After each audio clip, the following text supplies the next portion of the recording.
I sincerely hope that the creator or manager of the video that is currently trending on the YouTube homepage titled Dear 16-Year-Old Me, and it features a number of people sharing their story about someone they knew developing skin cancer or their own experiences with skin cancer or melanoma or some other skin disease, possibly related to UV exposure from the sunlight.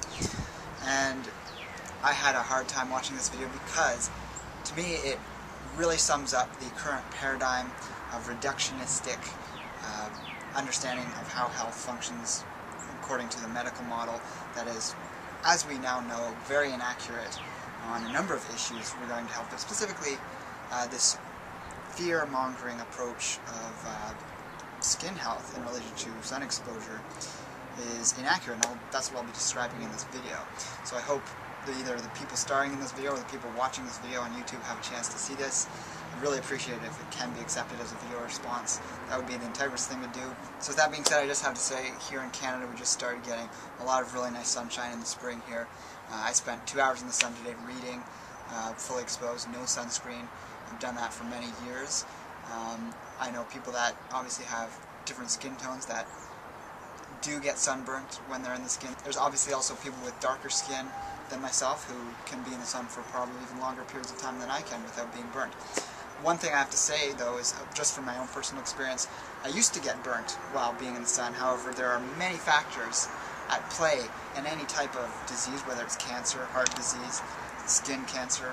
And the commonly held belief that skin cancer is caused by the sun is limited in that there's these other factors that come into play that people aren't recognizing, people don't know about, and they just go for the quickest solution to not really deal with the underlying lifestyle aspects that definitely do play a role in all areas of health, including the skin health. So when we see hunter-gatherer societies that have existed for many millennia, we ourselves in more modern societies, more developed we could say, we have our ancestry based in these groups, yet they display drastically less chronic disease as compared to us. Some people immediately point to lifespan, that these groups don't live to be old enough ages to be able to develop the cancers and other things. But first of all, in this video I'm responding to people are talking about getting skin cancer at a young age, and it is something that does occur in young ages. However, we do see the increase in cancer mortality in all age groups as the decades go by. It's a very obvious increase, and it's very related to not getting enough sun exposure, not eating whole foods, not eating low carbohydrate based diets. High carbohydrate diets are definitely linked with higher omega-6 rancidity in the body, which can come from grains and beans and excess types of foods like this. When you have excess omega-6s in the body and they make up a component, or will make up a component of the skin, if that's what you're eating a lot of, that's going to be more susceptible from oxidative damage from the sun, from the air, and all these other things. So that's one factor that you can take into consideration. A lack of antioxidants from whole berries and fruits and vegetables and greens. The lack of these, which is very predominantly a factor in what we could call a SAD diet, a standard American diet, which by all means I'm sure the people that were hired to do these videos showing their skin cancer on their bodies aren't eating. So they're not getting a high antioxidant diet, they're not eating a very raw foods based traditional diet, and they are going to have higher mortality and incidences of skin cancer because their body can't handle these things. So close to the beginning of the video I had mentioned that my own changes in lifestyle and more specifically diet had resulted in a reduction of my ability to burn. And last summer for instance, I went 3 or 4 days a week working outdoors at a part-time job, fully exposed to the sun. I had the best tan of my life at the end of that summer, and partly this is attributed in part to partial Mediterranean genetics, although I am still fairly fair-skinned, and I'm just coming out of winter here, so I might look pale in that sense, but I do get a very olive complexion by the end of the summer. And yes, by all means, if you are a very fair-skinned person, more so than myself, whether it's from Asian descent or more Northern European, and you have very fair hair and skin, or red hair and you easily get freckles, etc., then you do want to not spend that much time in the sun without sunscreen.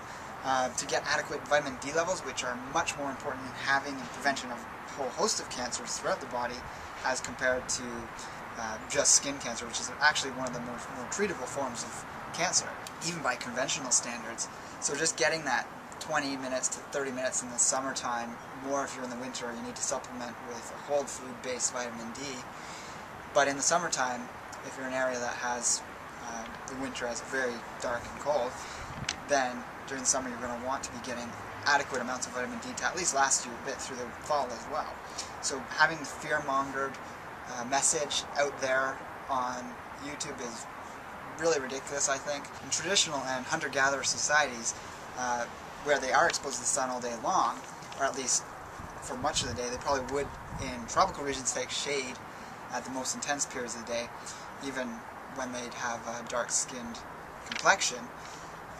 They're looking at generating from just sun exposure in and of itself 20,000 international units of vitamin D a day, and that's what is needed for really good prevention long-term throughout life of a number of chronic illnesses. So you definitely wouldn't want to take that much orally. We are designed to take in vitamin D through the skin, a certain amount orally if you are from a northern climate, whether it's like cod liver oil or egg yolks or animal organ meats is definitely ideal if you're supplementing with that. But the fear of the sun has got to end. We are beyond these outdated, outmoded ideas that are presented to us in the past from mainstream medical establishment, and we have to start looking at holistic health and fractal biology as opposed to this reductionistic approach to biology. Now, again, like I was saying, you want to limit it if you are fair-skinned and you are outside in the sun. So half an hour to an hour a day, or 20 minutes to 50 minutes, people say different amounts, but obviously if you're darker skinned you want to get more if you're in a northern latitude to get enough vitamin D per day. If you're fair skinned and you do happen to be outside for a longer period in the day, you're going to want to put an all-natural sunscreen on your body. Personally, I put it on my face to limit the aging effect of the UV radiation. And you can also wear long sleeves and a hat. Definitely do not recommend sunglasses. That's another fear promotion thing that's going, is that sunglasses are a healthy thing to be wearing, and they have UV blocking components to them. And no, we know we need to take in light energy in through the eyes for eye health, for brain health, and a number of other things. So the basic message in the video is to just slather on sunscreen when you're young, when you're naive, so to speak, just to protect yourself. And by all means, if you're eating a sad diet, which most people are, then yes, wearing a conventional sunscreen, commercial toxic sunscreen, is going to prevent skin cancer possibly, more so than it would be if you were eating a toxic diet and being exposed to the sun without sunscreen. However, we have to, like I mentioned, look at the side effects of wearing these sunscreens, and also look at the root factor of what's causing these skin cancers, which is poor diet and poor lifestyle. And I'm just going to read some of the ingredients that are found in conventional sunscreens, just so you have an idea of what it is you're putting on your skin.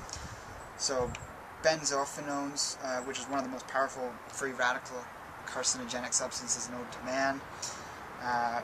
PABAs, or PABA esters. P-aminobenzoic acid patamate. Salicylates, avobenzone, degaloy trialdeate, menthol and thionylate, propylene glycol, which is an industrial antifreeze basically. And you can see I'm having trouble even reading these, so if there's ingredients you can't pronounce in any food or sunscreen or any body product you can't read, these should not be coming into your contact with your body at all.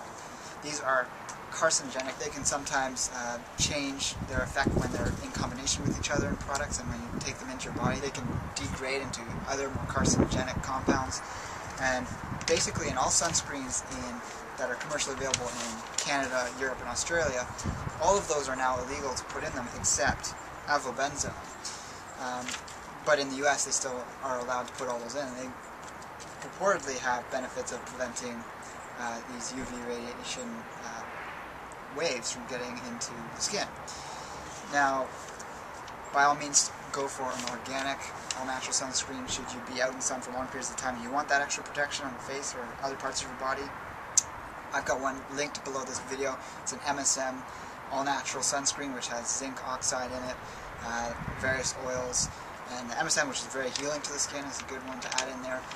Great fruit seed extract. So by all means, I'm not promoting going out and not wearing any protection whatsoever for extended periods of time.